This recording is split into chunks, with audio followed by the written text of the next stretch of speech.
गिरीश महाजन अतिशय समर्थपणे नाशिकचा कारभार बघतात. आता टेंडरचा जामनेर पॅटर्न शोधण्यापेक्षा टेंडरचा मातोश्री पॅटर्न सांगा. काय होता मातोश्री पॅटर्न? 25% कमिशन घ्यायचं. हा मातोश्री पॅटर्न महाराष्ट्राला माहिती आहे, मुंबईला माहिती आहे. आणि याच मातोश्री पॅटर्नवर दोन दोन मातोश्री उभ्या केल्यात संजय राऊत तुम्ही. त्यामुळे तुम्ही जामनेर पॅटर्न शोधण्याआधी जो मातोश्री पॅटर्न तुम्ही ठरवलाय, 25% कमिशन घ्यायचं, दुसरी मातोश्री उभी करायची, गटारामध्ये पैसे खायचे, टॉयलेटमध्ये पैसे खायचे, खड्ड्यामध्ये पैसे घ्यायचे, हा धंदा तुमचा आहे, ही परंपरा तुमची आहे. कमिशन खोरी आणि खंडणी वसूल करणं ही परंपरा तुमची आहे. त्यामुळं मातोश्री पॅटर्न काय होता एकदा महाराष्ट्राला आणि मुंबईला सांगा, आणि मग जामनेर पॅटर्नच्या गप्पा करा. जनाब संजय राऊत, तुमचा कुंभमेळ्याला विरोध आहे. कारण कुंभमेळ्यामध्ये हजारो साधू संत आणि लाखो हिंदू एकत्र येणार आहेत. आणि हिंदू एकत्र आले की जनाब संजय राऊतांचं पोट दुखतंय. तुमचा इस्तेमाला विरोध झाला नाही, तुम्हाला अल्पसंख्याकांच्या दाढ्या कोरवायच्या त्याला विरोध नाही, परंतु हिंदू एकत्र येणार, लाखो हिंदू नाशिकमध्ये येणार, त्याला बदनाम करण्याचं षडयंत्र, त्याची सुपारी संजय राऊत तुम्ही घेतले. परंतु काळजी करू नका, इथला हिंदू हा एकत्र येणार आहे. कुंभमेळ्याच्या निमित्ताने लाखो हिंदू एकत्र येतील, त्यांचा कुंभमेळा अतिशय चांगला होईल. तुमची कितीही पोटदुखी झाली, कितीही तुम्ही जनाबगिरी आणि औरंगजेबाचा फॅन क्लब चालवण्याचा प्रयत्न केला, तरी तुमचं षडयंत्र यशस्वी होणार नाही. हिंदू सारा एक हा मंत्र या कुंभमेळ्यातनं जाईल, आणि हेच तुमचं दुखणं आहे. हिंदू एकत्र येऊ नये, हिंदू फुटला पाहिजे, कटेंगे तो बटेंगे, बाटला पाहिजे, वेगवेगळ्या जातीमध्ये विभागला पाहिजे, ही तुमची मानसिकता आहे. पण काळजी करू नका, हिंदू सारा एक हा मंत्र या कुंभमेळ्यातनं जाणार, आणि तुमच्यासारख्या जनाबांची, तुमच्यासारख्या सिल्लक सेनेची, औरंगजेब फॅन क्लबची पळताभुई थोडी होईल. मुख्यमंत्री कुणाच्या खिशात आहेत हे सांगण्यापेक्षा संजय राऊत तुम्ही कुणाच्या खिशात आहात? जनाब संजय राऊत, तुम्ही राहुल गांधींच्या खिशात आहात.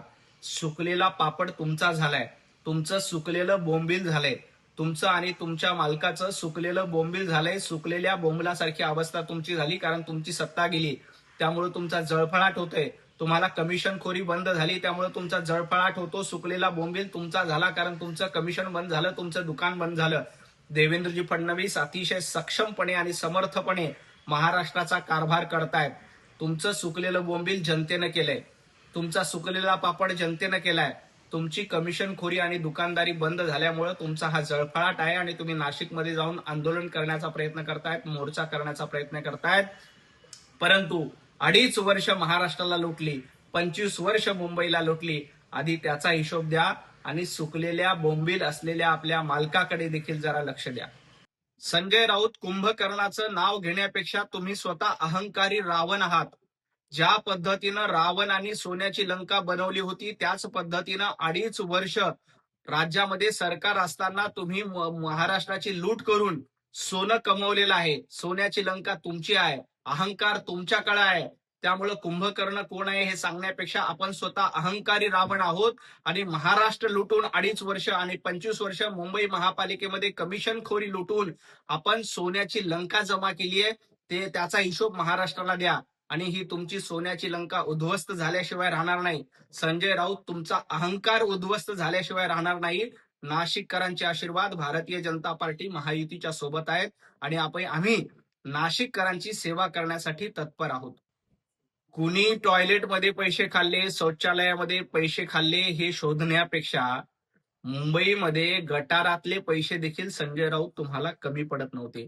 मिठी नदीचा गाळ काढताना तुम्ही पैसे खाल्ले, मुंबईचं गटार साफ करताना 25 वर्ष तुम्ही पैसे खाल्ले, आणि आज नाशिकमध्ये जाऊन शौचालयाचा घोटाळा करतायत. तुमच्याकडे एक पुरावा नाही, एक कागद नाहीये, परंतु मुंबई महापालिकेमध्ये गटारामध्ये कमिशनखोरी केल्याचे शेकडो पुरावे आहेत. तुमच्या लोकांना अटक देखील झाली आहे. त्यामुळे ज्यांनी गटारात पैसे खाल्ले, ज्यांनी मिठी नदीमध्ये घोटाळा केला, त्यांनी नाशिकमध्ये जाऊन बोंबाबोंब करण्यापेक्षा आत्मपरीक्षण करावं. नाशिकमधले खड्डे बुजवण्यासाठी नाशिक महापालिका, तिथलं जिल्हा प्रशासन अतिशय सक्षम आहे. संजय राऊत तिथं जाऊन नौटंकी करण्यापेक्षा आपल्या पक्षामध्ये उभाटा गटामध्ये मोठमोठे खड्डे पडलेत, अख्खा पक्ष खड्ड्यामध्ये गेलाय, तो पक्ष वाचवण्याचा प्रयत्न केला. कारण नाशिकची जबाबदारी ही माननीय मुख्यमंत्री देवेंद्रजी फडणवीस साहेबांनी, गिरीश महाजन साहेबांनी घेतलेली आहे. त्यामुळं नाशिकचे खड्डे बुजवण्याचं काम युद्ध पातळीवर सुरू आहे. परंतु तुमच्या उभाटा गटामध्ये जो भला मोठा खड्डा पडलाय, ज्या पक्षाची वाताहात झाली, जो पक्ष पूर्णपणे खड्ड्यात गेला त्याचं आधी बघा आणि मग इतरांवर टीका करा.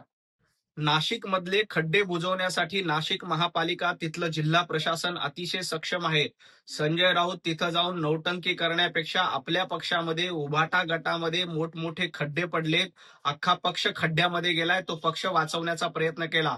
नाशिकची जबाबदारी ही माननीय मुख्यमंत्री देवेंद्रजी फडणवीस साहेबांनी, गिरीश महाजन साहेबांनी घेतलेली आहे. त्यामुळं नाशिकचे खड्डे बुजवण्याचं काम युद्ध पातळीवर सुरू आहे. परंतु तुमच्या उभाटा गटामध्ये जो भला मोठा खड्डा पडलाय, ज्या पक्षाची वाताहत झाली, जो पक्ष पूर्णपणे खड्ड्यात गेला त्याचं आधी बघा आणि मग इतरांवर टीका करा.